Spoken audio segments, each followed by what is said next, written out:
Então, bom dia a todos. Eu vou dar início às reuniões clínicas de 2025. E hoje eu trouxe um artigo um pouco mais tranquilo, assim, mais para a gente discutir umas questões assim que ainda são mais, vamos dizer assim, polêmicas. Deixa eu ver aqui. É um artigo que foi publicado em dezembro do ano passado, tá, no Heart Rhythm, que ele tem até a colaboração de um brasileiro, do Sternick, que é um eletrofisiologista em Minas Gerais. E ele publicou os desfechos com a estimulação rissiana em pacientes com QRS estreito de base, né, que tem QRS nativo estreito. Então, só para contextualizar, a estimulação ventricular convencional, né, do ventrículo direito causa desincronia, aumentando o risco de disfunção ventricular esquerda, além de, a longo prazo, estar associada a maior incidência de fibrilação atrial.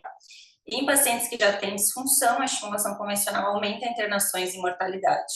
E em pacientes com QRS normal, a estimulação do BD acima de 40% aumenta em 2,5 vezes o risco de hospitalização por insuficiência cardíaca. Já tem vários estudos observacionais, esse é o maior deles, de 2018, que comparou a estimulação rissiana com a convencional e viu que em pacientes que precisam de mais de 20% de estimulação, a estimulação rissiana diminuiu o desfecho primário de mortalidade, hospitalização ou necessidade de ressincronização. Então, a gente não conseguiu passar aqui. Então, em guideline já, a gente tem o guide de 2023, tá, de estimulação fisiológica, que eles botam. Se o paciente tem indicação de marca-passo, mas você antecipa que vai precisar estimular, tem disfunção ventricular 2A para estimulação fisiológica, seja com ressincronizador, com rissiano ou com ramo esquerdo. Se tem fração de ejeção preservada 2B.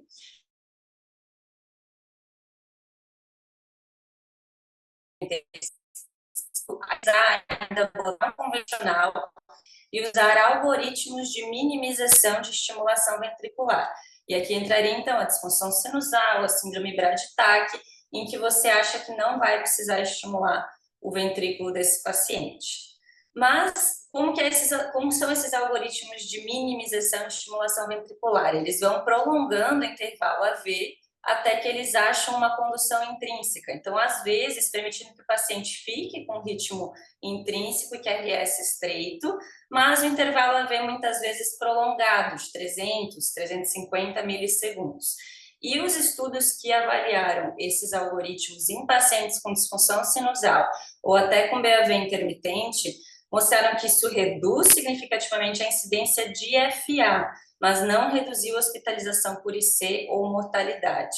E a maioria dos estudos com estimulação rissiana em pacientes com QRS estreito, mesmo quando se tinha captura do sistema de condução e o QRS estimulado era estreito, eles mantinham os algoritmos de minimização de estimulação, principalmente, né, se era disfunção sinusal ou BAV intermitente. O que esse estudo fez? Ele avaliou, pegou 1.000 pacientes que tinham sido submetidos a marcapasso rissiano em um centro americano único em Michigan, de 2017 a 2021, que foram acompanhados por pelo menos 3 anos após o implante.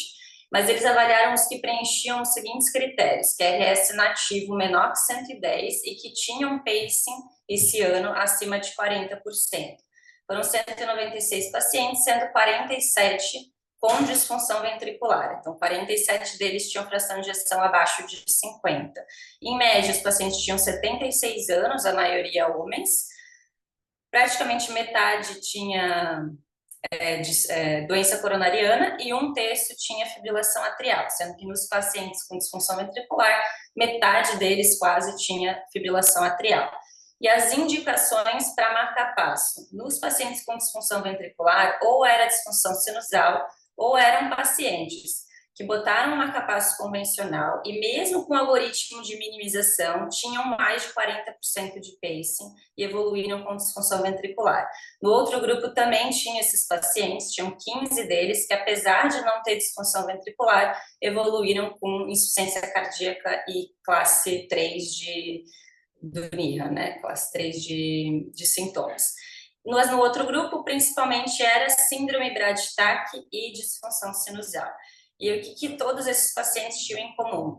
eles ligaram a estimulação rissiana, mantiveram estimulando, eles não ligaram os algoritmos de minimização de estimulação ventricular. E eles faziam ajustes, além de manter estimulando, eles faziam ajustes do intervalo AV. Eles tentavam deixar o mais fisiológico possível. Então, eles avaliavam em ritmo sinusal o HV e o tempo de ativação ventricular, do RIS até o pico da R, eles avaliaram em D1. Tá? E a voltagem em D1 também. Eles avaliaram, eles tentavam deixar, conforme eles iam prolongando o intervalo AV e permitindo uma fusão do ritmo intrínseco com a estimulação rissiana, um QRS mais parecido morfologicamente com o sinusal. Então, aqui eles foram um PR de 160, 178 e 200. E a gente vê que aqui, essa derivação aqui vai mudando e vai ficando cada vez mais parecida com o sinusal. E esse aqui, o QRS também estreita a ponto de ficar bem semelhante ao sinusal. A voltagem em D1 também, que inicialmente aumenta bastante, reduz, mais parecido, mais semelhante com o sinusal. Então, eles foram fazendo esse ajuste com cada paciente e também ligavam o módulo R, né, o sensor de frequência cardíaca, quando indicado para o marcapasso acompanhar a frequência dos pacientes no esforço. Isso também eles consideram como um parâmetro de estimulação fisiológica. E aí eles faziam avaliações presenciais a cada 6 meses, mais monitoramento remoto de 3 em 3 meses. E avaliaram nesses pacientes mortalidade, função ventricular, regurgitação mitral e regurgitação tricúspide. Esse é um outro exemplo só de como eles faziam um ajuste. Aqui, paciente completamente PR normal, mesmo assim eles reduziam o AV, o PR a 150, eles deixavam o AV delay de 125 para permitir a estimulação rissiana. Nesse caso, ficou um QRS exatamente igual em termos de morfologia, duração e eixo cardíaco, e a voltagem em D1 também muito semelhante. E nesse caso aqui, eles tinham um paciente com BAV de primeiro grau, 240 milissegundos, e um desvio do eixo para a esquerda, com D3 e AVF negativos, que foi parcialmente corrigido pela estimulação rissiana. Então, ele corrigiu o desvio à esquerda e corrigiu o BAV de primeiro grau com a estimulação rissiana, então manteve também o paciente com estimulação. E o que eles viram, então, em relação aos dados eletrofisiológicos? Todos, então, mantinham 90% de estimulação rissiana. O QRS tinha duração de 92 milissegundos, em média. O HV era 46. E o intervalo AV programado ficou, em média, 146, 147. O tempo de ativação ventricular basal em sinusal era 95, com a estimulação assíncrona, se programar o AV 90, programando o AV cai ainda para 86, e a voltagem em D1 também melhora, também fica mais semelhante ao sinusal quando se programa o AV fisiológico. Em relação a parâmetros do ecocardiograma, tá? Em pacientes que tinham fração de ejeção reduzida, a fração de ejeção melhorou de 38 para 49, tá? A média dos pacientes, aqui eles botam um exemplo, que a fração de ejeção foi de 18 para 43, e a regurgitação mitral foi de moderada para leve. Nesses pacientes, a maioria já era leve e ficou leve, tanto na regurgitação mitral quanto na regurgitação tricúspide, e independente da fração de ejeção.